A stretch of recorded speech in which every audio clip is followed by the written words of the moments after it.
Good morning to you. Today, we will discuss briefly on the topic of writing proposals for social sciences research. I will take example of submitting research proposals to ICSSR, which is expanded as Indian Council of Social Sciences Research.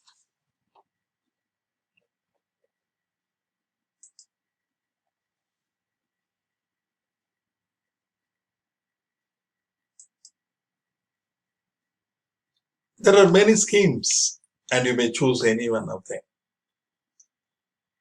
under ICSSR. For this presentation, I'll be discussing the major and minor project proposal writing.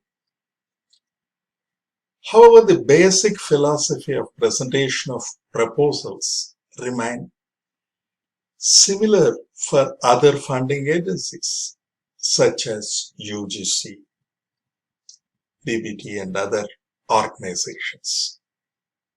Therefore, I have chosen this as an example.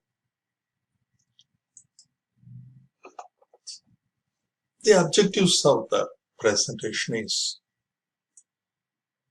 let us take the historical perspective. And what exactly is the funding philosophy of ICSSR? And what kind of projects they wish to support? And what are all the broad disciplines under which the funding is provided? And what should be the structure of my proposal? In fact, ICSSR gives you a structure which we will discuss while going through the presentation. And what kind of insights that I can offer for you based on my own experience. What should be my starting point? And your starting point should be a thorough understanding of the sociological or anthropological or economical or any one of the social phenomena that is happening in and around you. It may be pertaining to your district or to state, or it may be some international relations. First of all, make yourself strongly understood.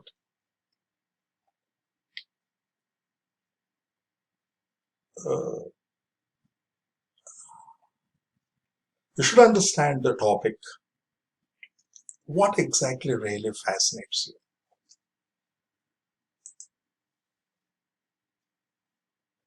Now, after having a feel about your topic,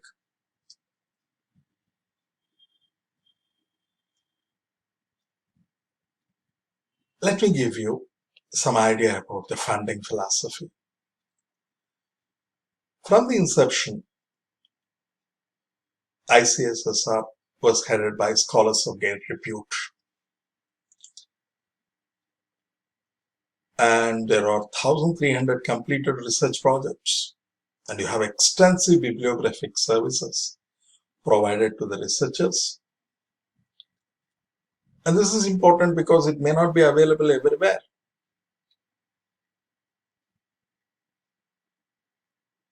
In any general library, you may not find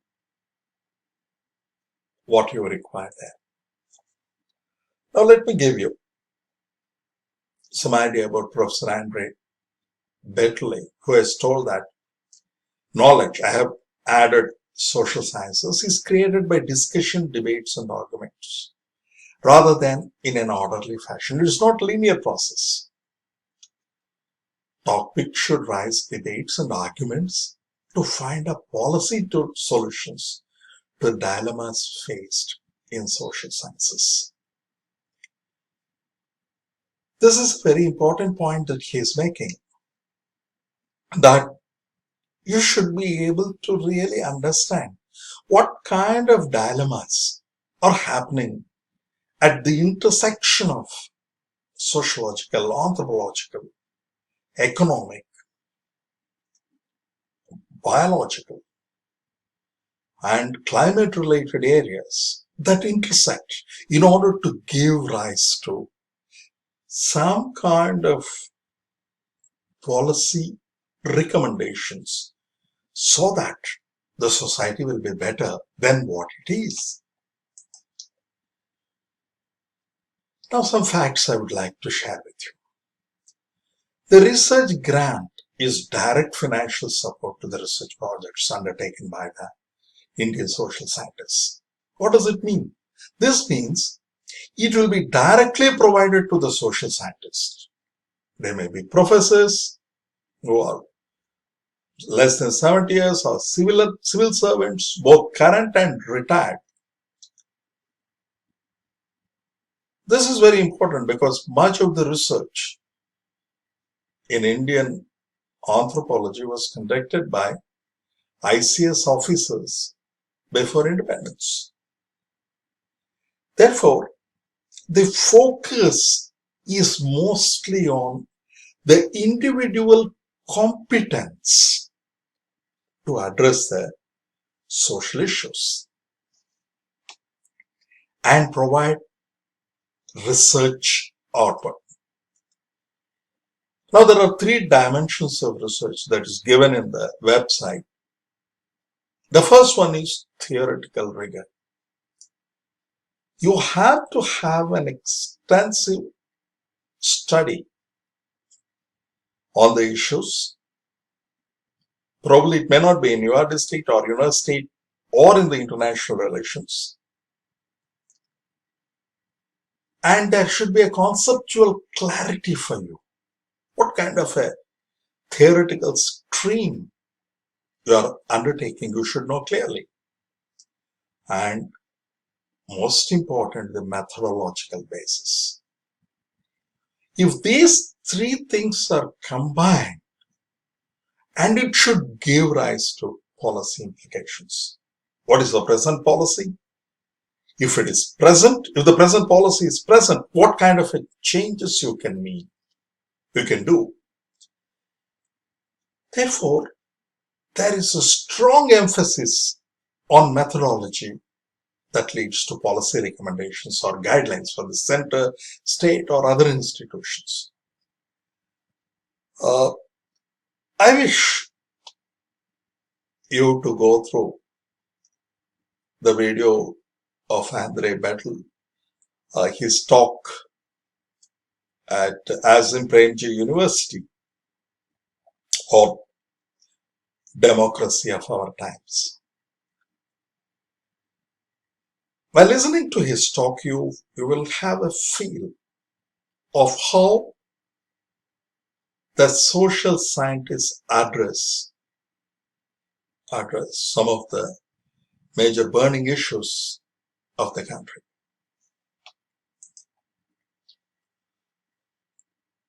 Now what happens is, where do I get all this information? There is enormous bibliographical articles, books, proceedings, theses, and research reports are available at NASDOC. This is NASSDOC. And probably by clicking onto these websites, you can really understand, find them, or you may write to them, request them for information. You may also request data from IndiaStat and Proves IQ, excellent sources, very authentic sources, by sending a request for them. Your question is to whom I have to send the request. Please do write to officer Given here, Mr. Ramesh is presently the director. Probably you can directly address to him. And they're highly helpful. And the kind of information they send you, sometimes for a small amount, they send you the complete information, which will really help you to complete your basic literature review. Generally, there are two categories of projects, and that is based on time and budgets. The major projects are duration for 24 months with a budget of 5 to 5 lakhs, and minor project will be for 12 months, budget up to 5 lakhs.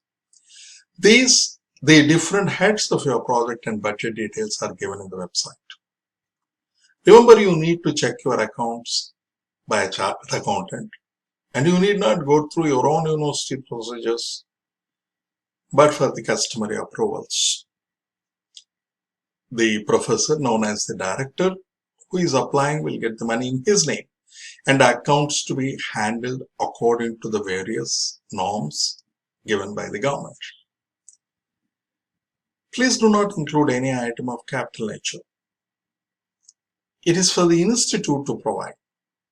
Needless to emphasize, honesty, values, and prudence in financial issues will always help you to get the project and sustain funding for various other projects which you are likely to undertake.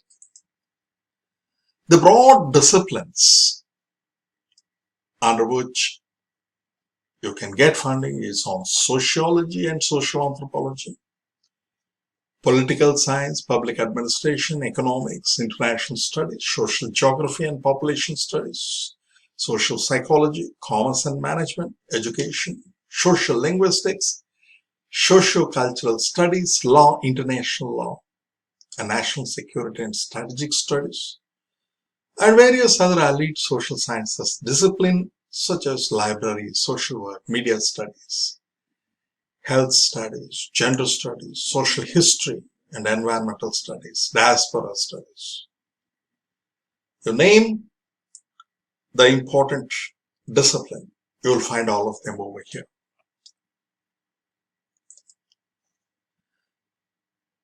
Now, after having a feel about the issues that are surrounding you in your district or in state or in our country, you may meet the district collector to find the issues relating to the district. This district collector will provide a lot of information that will be highly useful to you. You may also take his or her help to get your required permission. Maybe a tough a challenging one, but still it is worth doing it. Find similar studies going across country or in any other country. Many of the poverty studies you will be finding it in Africa and in South America and other areas. Try to find out all of them. And then try to fix a title which you're going to study. And it should represent precisely what you're going to do. Probably I will stop at this point so that we will continue further next. Good morning to you. Welcome to the second part of how to submit proposals for social sciences research. There is one particular kind of structure which is generally known as IMRD structure, which you generally follow. Not generally.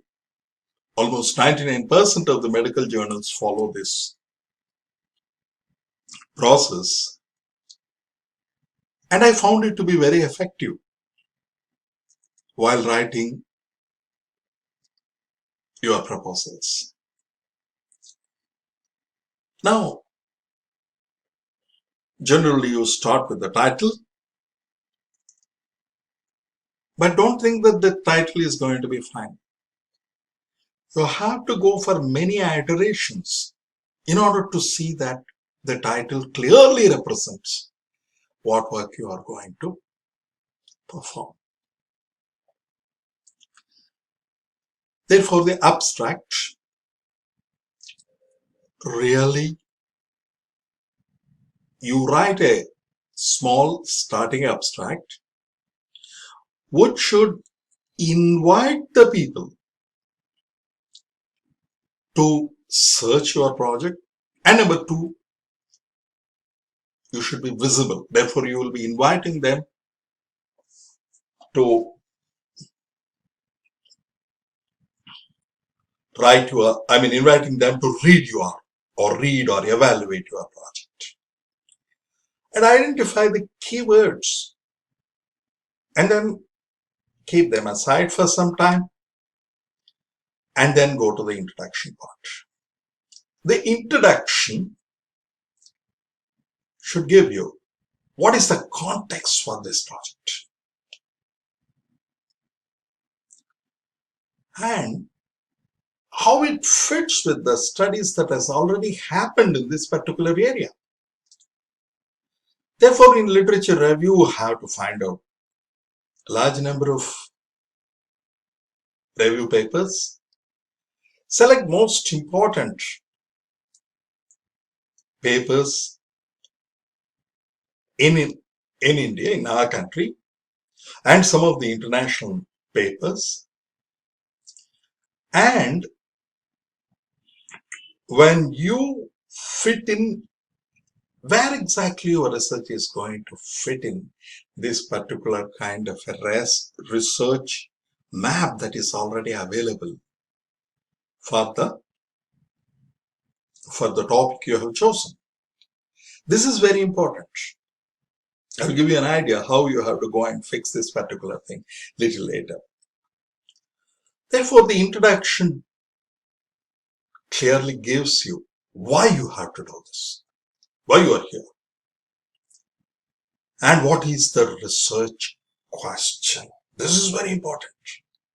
By the time the person reads your introduction, you should know what is the similar studies that have happened in other papers. Number two, what is your research question? Therefore, it should clearly give a definition why you have to do this research. And number two is the methods.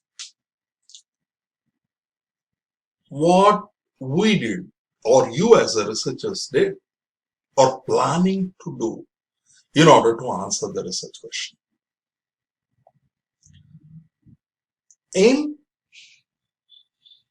We have two methods, quantitative and qualitative methods. In quantitative methods, what we do is after doing enough research, and probably you may conduct some interviews with the people and then with all the stakeholders, you may come out with a feeling that these are all the hypotheses I have and I need to test the hypothesis. In order to test the hypothesis, you need to have a sample unit and then need to have the sample size determination. Probably in the next lecture I will teach you, we will discuss that what should be the right sample size. Probably with 5% error, you need to have only 380 samples. Well, remember that you are using random sampling. Or if you restrict the error to 2% or 1%, the sample size increases to 2,400. So those are all the things that we will be doing in the quantitative research. On the other hand, you are not clear about the hypothesis. You do not know much about the phenomena that is happening in the world, in the world. Then what happens is you need to have qualitative research. For you go Then find out, that's what grounded theory, which we will see a little later. So you try to find out from the people what exactly they feel about the things, because they construct the world. And if you feel that either method may not be useful and you need to have both the methods which are complementing each other, then you may choose mixed methods. Now, once you have the methods in place, a good introduction in place, you will have a good idea, or at least you have some kind of a view what exactly the results are likely to be.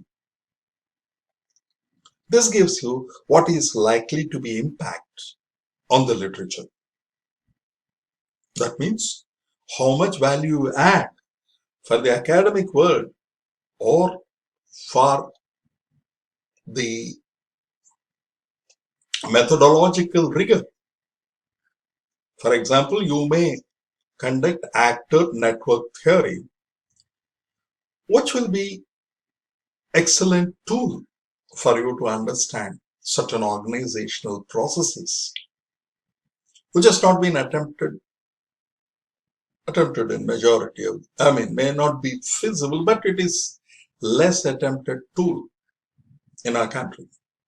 Probably you can choose that. Therefore, your results should add either for methodological aspects relating to the subject matter. Number two, it should help the organization to have some value, some kind of help to the organization you are dealing. Number three is societal impact.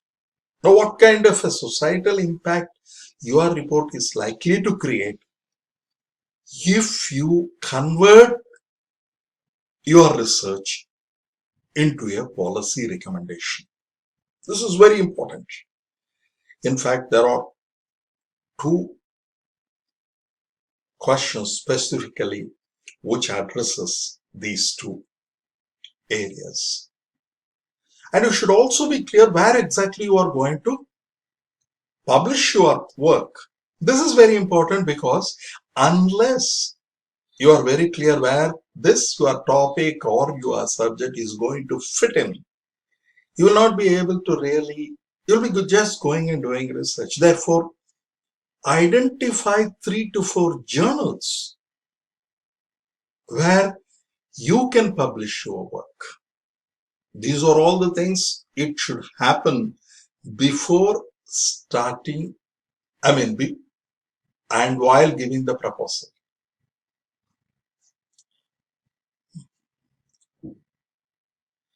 The next one is in the discussion.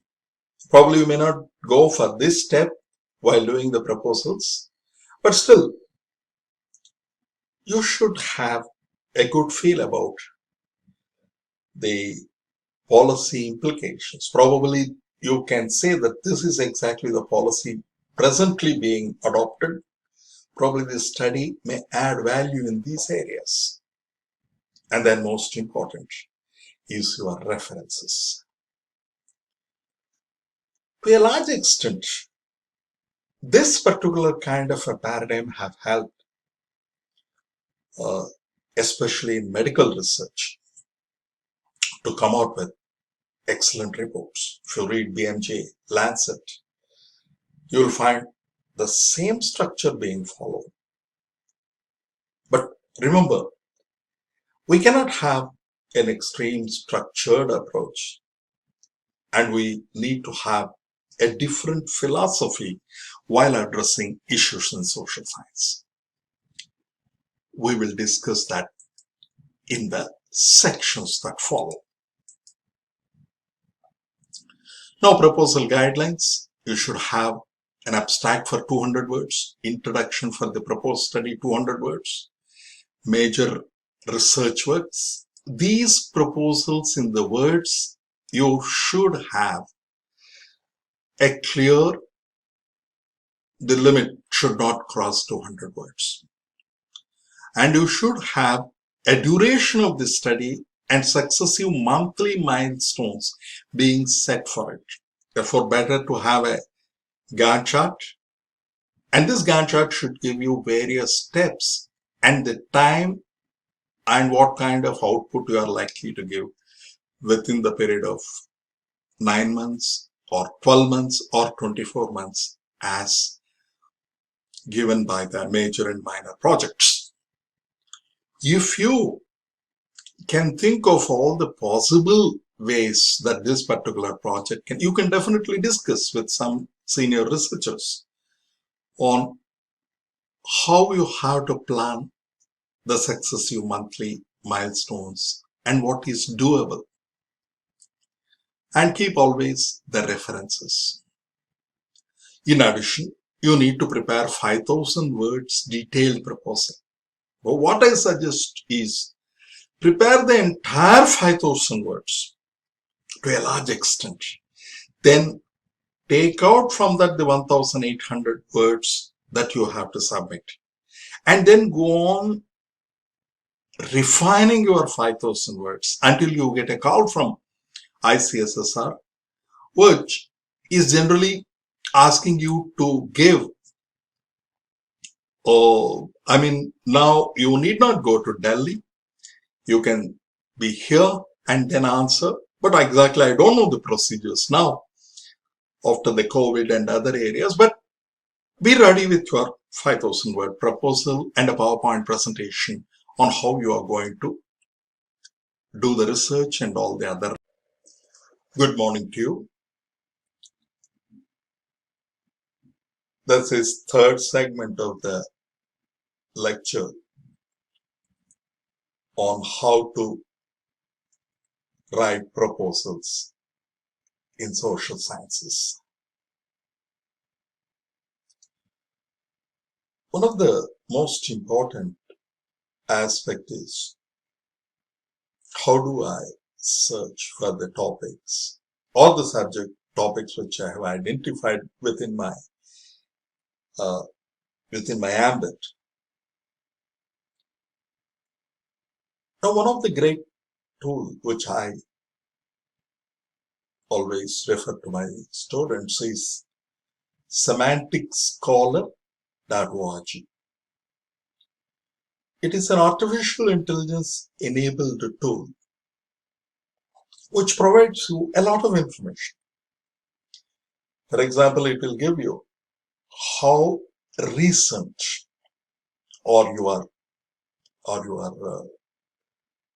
you have found out an article. You will see for the past 3 years how many authors referred this particular article. You will also get a PDF on the topic which will be available for you in the left hand side of the website. Probably I will give you a complete video on how to use semanticscholar.org for your research. Now this should be in addition to Google Scholar, and most of the articles needed by you may be available there. And Microsoft also publishes a similar kind of a tool,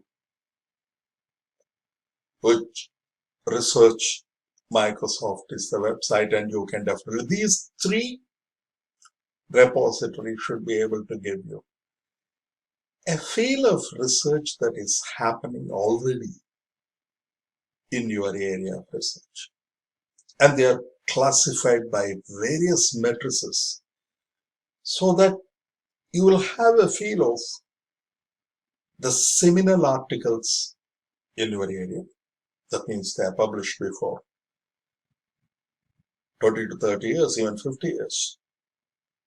Some of the great sociologists and anthropologists, they have published their own work by way of field studies and other areas, and which you can really get a feel of the entire topic in these areas.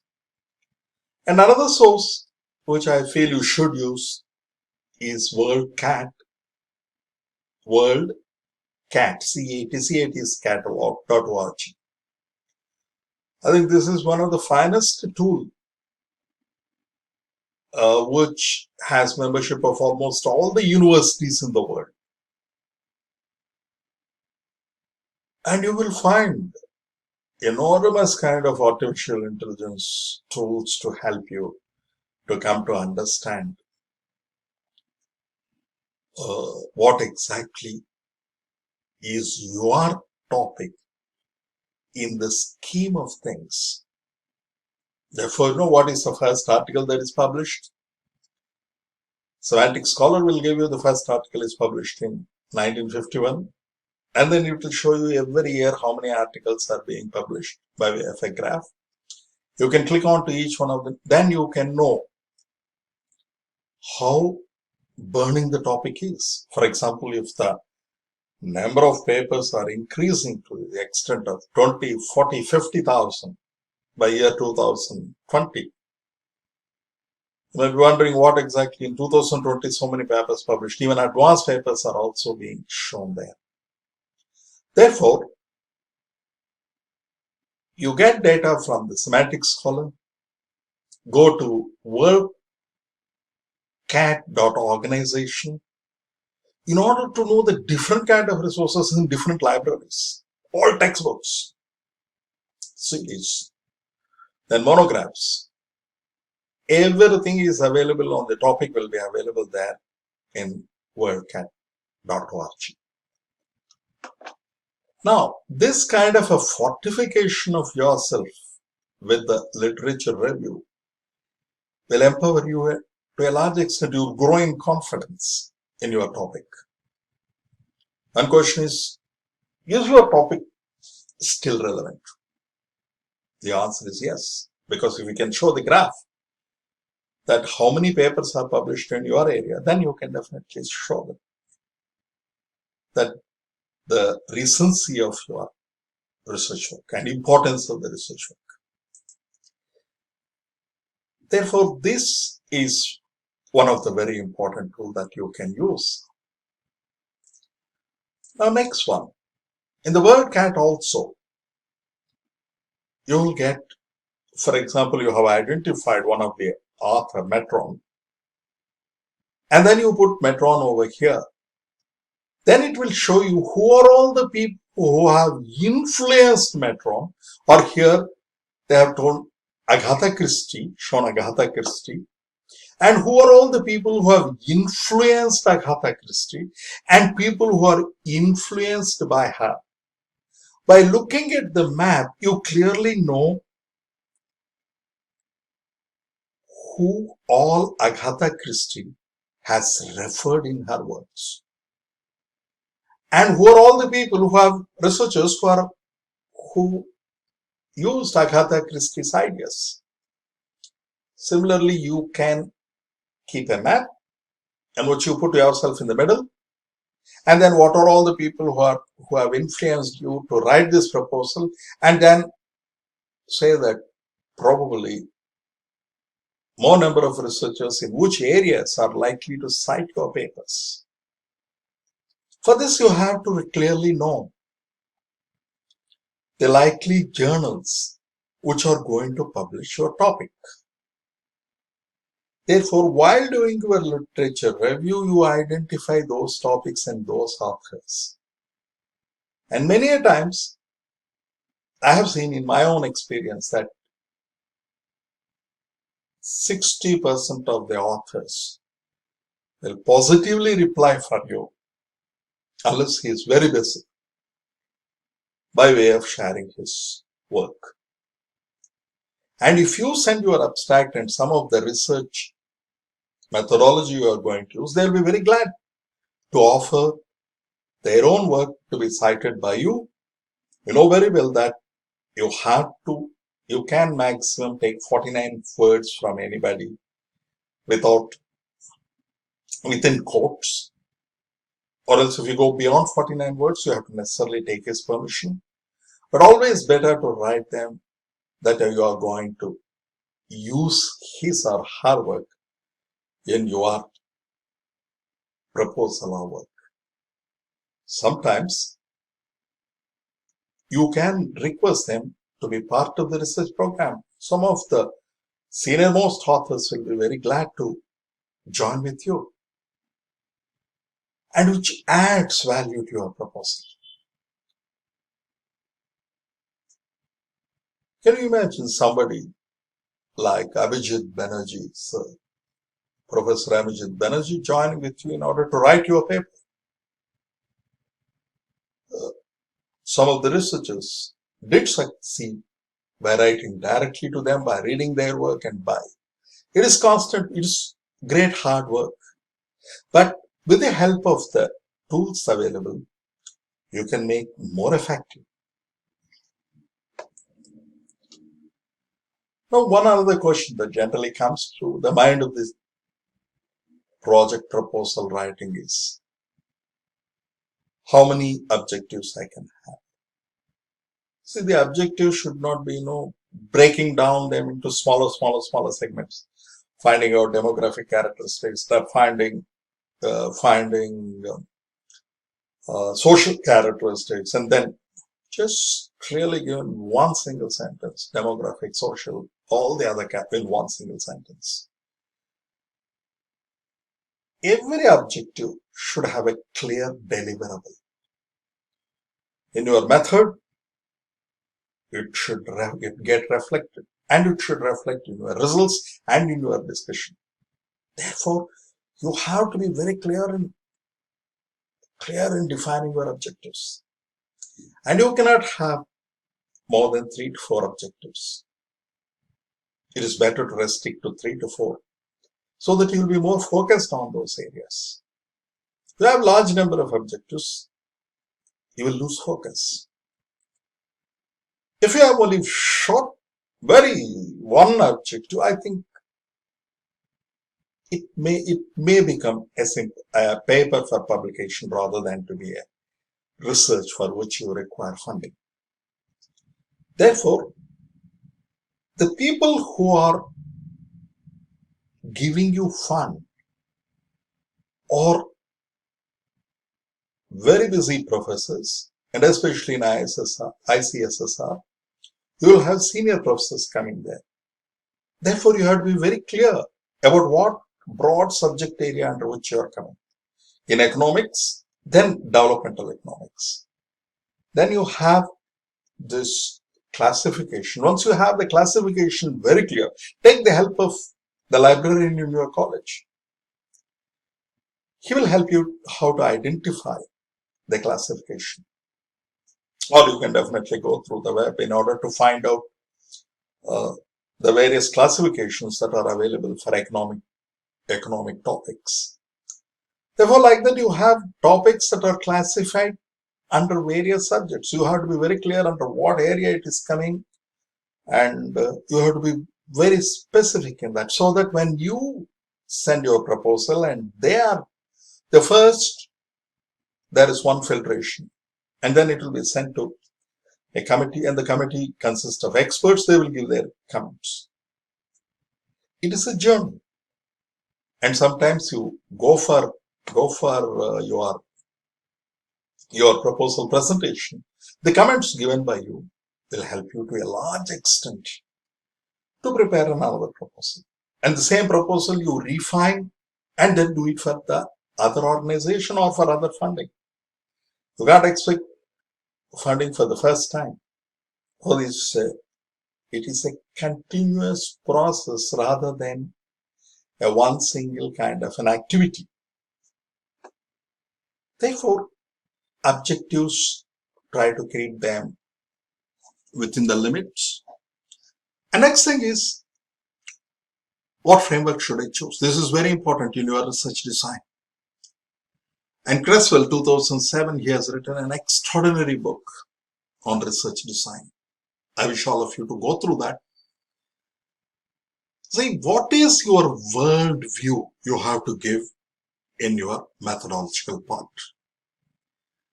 The worldview means a set of beliefs that guide the action for you. There are what beliefs that guides you to do the research. Let me give you, there are 4 major views: post-positivistic worldview, constructivism, advocacy, participatory, and pragmatism. Now, advocacy and participatory, let me take the third one. In this, you think that people need to be supported. You have to advocate. For example, you are studying on the migrant workers, your view is, I have to advocate their position, rather than just merely, therefore they have all their constructed world. The different kind of migratory workers have different worlds for themselves. Therefore, this is one of the important dimensions that drives you, whether you have to do qualitative or quantitative research or mixed methods. Probably in the future lectures, I will be able to throw some light on these areas for you to do an effective research. And sample size determination is also a very important thing, which a future lectures I will give you. And thank you very much. And you may post your questions. Thank you for your attention. Thank you very much.